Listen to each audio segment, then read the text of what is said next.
Hi, and welcome to Prophets of Babel with your host Janine. Today I want to talk about the story of Moses and the children of Israel leaving Egypt.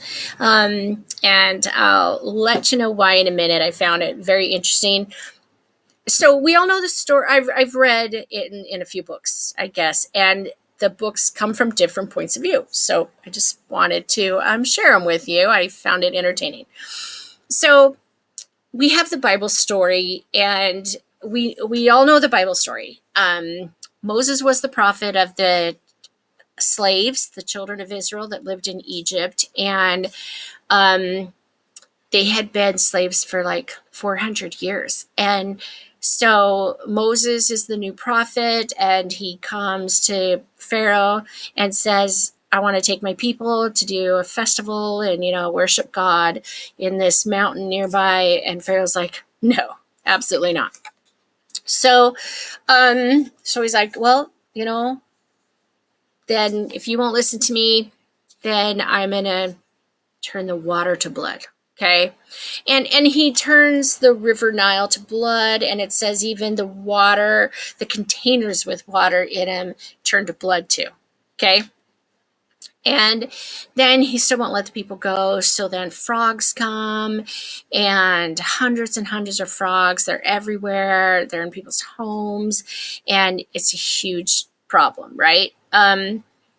Finally, Pharaoh asked Moses to stop the plague, but even after Moses makes the frogs go away, Pharaoh still won't let them go. So then it's a similar back and forth story. Then there's these gnats and flies, and then the livestock start dying, and then people and animals and everything get these sores and boils on their skin, right? And God had given already 6 plagues, but Pharaoh's heart was really hard, and he refuses to change his mind. But God won't give up. These are his chosen people, right? So then he sends a hailstorm and destroys all the crops, okay, right? And when Pharaoh saw that, he confessed he'd sinned and that he'd been wrong to not let the people go. But guess what? He changes his mind once it's all over. And then locusts come, and then I guess the Bible says there's 3 days of darkness where there's no light. Pharaoh tried to trick Moses again and say that the Israelites could leave, but had to leave their animals behind. But Moses knew Pharaoh's heart by now, right? And he wanted all his people to go, and even their animals to leave Egypt together. Pharaoh becomes mad, throws them out of the valley, or out of the palace, and then comes the 10th plague, where Moses tells everybody to sacrifice their unblemished lambs and put blood over the door, and then the death comes by, and all the firstborn are killed except for those that have the blood over the door, right? So we know that story. Then I was listening to a book called Jesus and the Essenes, and in it there's a man who's living at the time of Jesus, right? And so they ask him about some of these Bible stories, and his attitude, I don't have the book or I'd read it, but his attitude is that people since Moses have glorified the story of Moses into this great thing where God does all these things for the children. And this man in the book says, really, there was a volcano. Okay, there was a big volcano. And a volcano happens, and that causes the plagues, and that's really what happened. The guy wasn't saying that a miraculous thing didn't happen or that God didn't save his people, but he was saying it just didn't happen the way the story was told. And so I'm like, that's cool. I totally believe that God uses natural things that are going to happen to bring about his purposes. I'm totally down with that. Okay. And so I'm like, well, cool perspective, didn't know that it was, that the story went, had a volcano driving the plagues, and but again, totally cool, right? Then I go on this trip in January, and I'm listening to the Columbian Bible. And the Columbian Bible is from, I believe, the Philippines. I don't want to lose my place, or I'd go back to the beginning and tell you. Might be Great Britain. Yeah, I think that Angaklitan is from the Philippines, and this is from Great Britain, and it's a I'm sorry, my brain doesn't work so much from this after the surgery, but it's a port. It's a port town, okay? A lot of the stories come from a port town. And so I don't know if somebody has brought the story to them, and that's why this story was found in the caves and in their writings. And anyways, a lot of the writings weren't complete, and you couldn't read them and translate them anymore. But this is what they got. And so I just wanted to read parts of the story that must have come from Egypt. So it says, the dark days began with the last visitation of the destroyer, and they were foretold by strange omens in the skies. All men were silent and went about with pale faces. The leaders of the slaves which had built a city to the glory of Tom, stirred up unrest, and no man raised his arm against them. They foretold great events of the people, of which the people were ignorant, and of which the temple servants didn't know anything about. So it was an ominous time that they were waiting for something to happen, but they didn't know what. And I'm not going to read all of this, it's long. The slaves were bold and insolent, and women were the possession of any man. Fear walked the land, and women became barren with terror. They could not conceive, and those with child aborted, and all men closed up within themselves. The people spoke of the God of the slaves, and reckless men said, if we knew where this God were to be found, we would sacrifice to him. But the God of the slaves was not among them. He was not to be found within the swamplands or in the brick pits. His manifestation was in the heavens for all to see, but they did not see with understanding, nor would any God listen. So their gods, none of their stone gods would listen because of the hypocrisy of men, it says. Okay? The people cried out to Pharaoh in their distress, but he stopped his ears and acted like a deaf man. Dust and smoke clouds darkened the sky and colored the waters upon which they fell with a bloody hue. Right? So there's your blood plague. All right. And if the pots didn't have covers, then it would contaminate even the potted water. Plague was throughout the land. The river was bloody, and blood was everywhere. The water was vile, and men's stomachs shrank from drinking. Those who did drink from the water vomited it up, for it was polluted. The dust tore wounds in the skin of man and beast. In the glow of the destroyer, the earth was filled with redness. Vermin bred and filled the air with and face of the earth with loathsomeness. Wild beasts afflicted with torment under the lashing sand and ashes came out of their lairs in the wastelands and cave places and stalked the abodes of men. All the tame beasts whimpered, and the land was filled with the cries of sheep and moans of cattle. Trees throughout the land were destroyed, and no herb or fruit was to be found. The face of the land was battered and devastated by a hail of stones, which smashed down all that food in the path of the torrent. They swept down in hot showers, and strange flowing fire ran along the ground in their wake. The fish of the river died in the polluted water. Worms, insects, reptiles sprang from the earth in huge numbers. Great gusts of wind brought swarms of locusts which covered the sky. As the destroyer flung itself through the heavens, it blew great gusts of cinders across the face of the land. The gloom of a long night spread a dark mantle of blackness which extinguished every ray of light. None knew when it was day and when it was night, for the sun cast no shadow. The darkness was not the clean darkness of night, but a thick darkness in which the breath of men was stopped in their throats. Men gasped in hot cloud of vapor which enveloped all the land and snuffed out all the lamps and fires. Men were benumbed and lay moaning in their beds. None spoke to another or took food, for they were overwhelmed with despair. Ships were sucked away from their moorings and destroyed in great whirlpools. It was a time of undoing.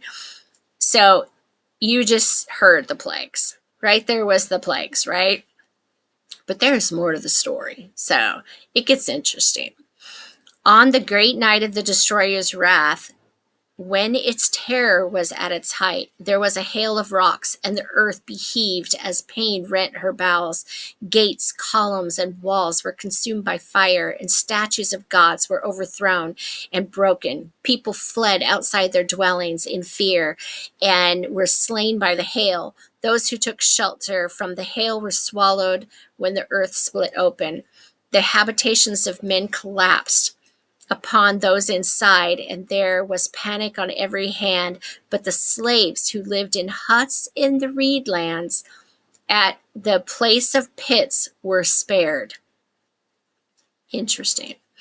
The land writhed under the wrath of the destroyer and groaned with the agony of Egypt. It shook itself, and the temples and palaces of the nobles were thrown down from their foundation. The highborn ones perished in the midst of the ruins, and all the strength of the land was stricken. Even the great one, the firstborn of Pharaoh, died with the highborn in the midst of the terror and falling stones. The children of princes were cast out into the streets, and those who were not cast out died within their abodes. There were 9 days of darkness and upheaval, while a tempest raged, such as never had been known before. When it passed away, brother buried brother throughout the land. Men rose up against those in authority and fled from the cities to dwell in tents in the outlands. Egypt lacked great men to deal with the times. I mean, it talks about just how devastated the land was for authority. People were ransacking, taking over the leadership, treating everybody horrible. I mean, it's pretty bad. The slaves spared by the destroyer left the accursed land forthwith. Their multitude moved in the gloom of the half dawn under a mantle of fine, swirling gray ash, leaving the burnt fields and shattered cities behind them. Many Egyptians attached themselves to the host, for one who was great led them forth, a great priest of the inner courtyard. The fire mounted up on sky, and its burning left with the enemies of Egypt. It rose up from the ground as a fountain and hung as a curtain in the sky. In 7 days, by Remwar, the accursed ones journeyed to the waters. They crossed the heavy, heaving wilderness while the hills melted around them. Above, the skies were torn with lightning. They were sped by terror, but their feet became entangled in the land, and the wilderness shut them in. The camp up against the waters was blocked, which blocked their way, and their hearts were in despair. The night was a night of fear and dread, for there was a high moaning above, and black winds from the underworld were loosed, and fires sprang up from the ground. The hearts of the slaves shrank within them, for they knew the wrath of Pharaoh followed them, and there was no way of escape. They hurled abuse on those who led them.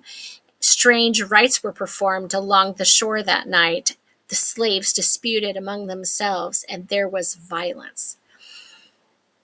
Pharaoh had gathered his army and followed the slaves. Somewhere I read that after the slaves left, that the people said, well, the God of the slaves was stronger than our God, and you let them leave. So we need to go get the slaves and bring them back because we need their God in this time. So Pharaoh gathers his army, and follows the slaves. After he departed, there were riots and disorders behind him, for the city was plundered. The laws were cast out of the judgment halls and trampled underfoot in the streets. The storehouses and granaries were burst open and robbed. Roads were flooded, and none could pass along them. People lay dead on every side. The palace was split, and the princes and the officials fled, so that no one was left with authority to command. The list of numbers were destroyed, public places were overthrown, and households became confused and unknown. Pharaoh pressed on in sorrow, for behind him all was desolation and death. Before him were things he could not understand, and he was afraid. But he carried himself well and stood before his host with courage. He sought to bring back the slaves, for the people said their magic was greater than the magic of Egypt. Sorry. The host of Pharaoh came upon the slaves on the saltwater shores, but was held back from them by a breath of fire. A great cloud was spread over the host and darkened the sky. None could see except the fiery glow and the unceasing lightning which rent and the covering cloud overhead. A whirlwind rose in the east and swept over the encamped host. A gale raged all night, and in the red twilight dawn there was a moment of the earth. The waters receded from the seashore and were rolled back on themselves. There was a strange silence, and men in the gloom. It was seen that the waters had parted, leaving a passage between. The land had risen, but it was disturbed and trembled. The way was not straight or clear. The waters about were as if spun within a bowl. The swampland alone remained undisturbed. For the horn of the destroyer came a high shrilling noise which stopped the ears of men. The slaves had been making sacrifices in despair. Their lamentations were loud. Now, before the strange sight, there was hesitation and doubt. For the space of a breath, they stood still and silent. Then, all was confusion and shouting, some pressing forward into the waters against all who sought to flee back from the unstable ground. Then, in exultation, their leader led them into the midst of the water through the confusion. Yet many sought to turn back into the host behind them, while others fled along the empty shores. All became still over the sea and upon the shore, but behind the earth shook and boulders split with a great noise. The wrath of heaven was removed to a distance and stood upwards of the two hosts. Still, the host of Pharaoh held its ranks, firm in resolve before the strange and awful happenings, and undaunted by the fury which raged by their side. Stern faces were lit darkly by the fiery curtain. Then the fury departed, and there was silence. Stillness spread over the land, while the host of Pharaoh stood without movement in the red glow. Then, with a shout, the captains went forward, and the host rose up behind them. The curtain of the fire had rolled up into a dark, billowing cloud, which spread out as a canopy. There was a stirring of the waters, but they followed the evildoers past the place of the great whirlpool. The passage was confused in the midst of the waters, and the ground beneath unstable. Here in the midst of a tumult of water, Pharaoh fought against the hindmost of the slaves and prevailed over them, and there was a great slaughter amid the sand, the swamp, and the water. The slaves cried out in despair, but their cries were unheeded.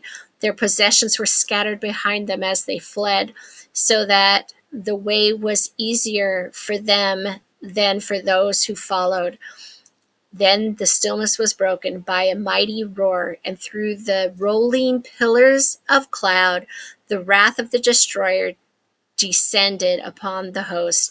The heavens roared as with 1,000 thunders. The bowels of the earth were sundered, and the earth shrieked its agony. The cliffs were torn away and cast down. The dry ground, fell beneath the waters, and great waves broke upon the shore, sweeping in rocks from seaward. The great surge of rocks and water overwhelmed the chariots of the Egyptians who went before the footmen. The chariot of the Pharaoh was hurled into the air as if by a mighty hand and was crushed in the midst of the water. So, tidings of the disaster came back to somebody important, who hastened on ahead of the terrifying survivors. Oh, this must be to tell Moses, okay? This must be the guy telling Moses. But anyways, it goes on to say that the people of the mountains came down into Egypt, and that he did gather the men that he had left and went to fight the people of these mountains, but they had no heart. It says the hearts of the Egyptians were faint within them. The spirit was no longer strong, and they fell away before the battle was lost, be deserted by the gods. So it says Pharaoh did not return to his city. He lost his heritage and was seized by a demon for many days. His women were polluted and his estates plundered. The children of darkness defiled the temples with rams and ravished women who were crazed and did not resist. They enslaved all who were left, the old, young men and boys. They oppressed the people with their delight was in mutilation and torture. Pharaoh abandoned his hopes and fled into the wilderness beyond the province of the lake, which is in the west towards the south. He lived a goodly life among the sand wanderers and wrote books. So, totally different story. I mean, it's the same story. Totally different view of the story. This sounds like it was written by somebody who was there. And still, I'm not saying God didn't have his hand in this. Obviously, he did. Obviously, he put the curtain up to prevent Pharaoh from coming, same as the Bible stories. Obviously, he rose the dry land from the ground and split the waters, just like the Bible stories. I mean, God was in it, okay? God saved, I think, the righteous few. Not all of them, not everyone. And it wasn't an organized leave, like the movies make it sound like. And it was obviously terrifying and scary and wow, just wow. So I really wanted to share this with you because of the impact, because it's a beloved Bible story that we all grew up with and know, and then just that little bit from the Jesus and the Essenes opened my mind that there could be more to the story, and then I find this, and this again looks like it was written from someone who was there, and then that found its way into the records of these people in Great Britain. So just super interesting. I hope you've enjoyed it. I hope it entices you to open your minds a little, that I'm not saying any or all three of these are true or that everything is correct. It just opens my mind that there's always more to a story, or there's stories from different angles, different people, and what they thought. And, our Bible story is thousands of years old and has been changed and simplified. If it were me and I was rewriting stories, I simplify them. Okay, I really do. And this one has been, came out of the ground and is translated, has not been simplified. So just different perspective. I hope you enjoyed today and that it makes you curious. And thanks for joining me. Have a great day.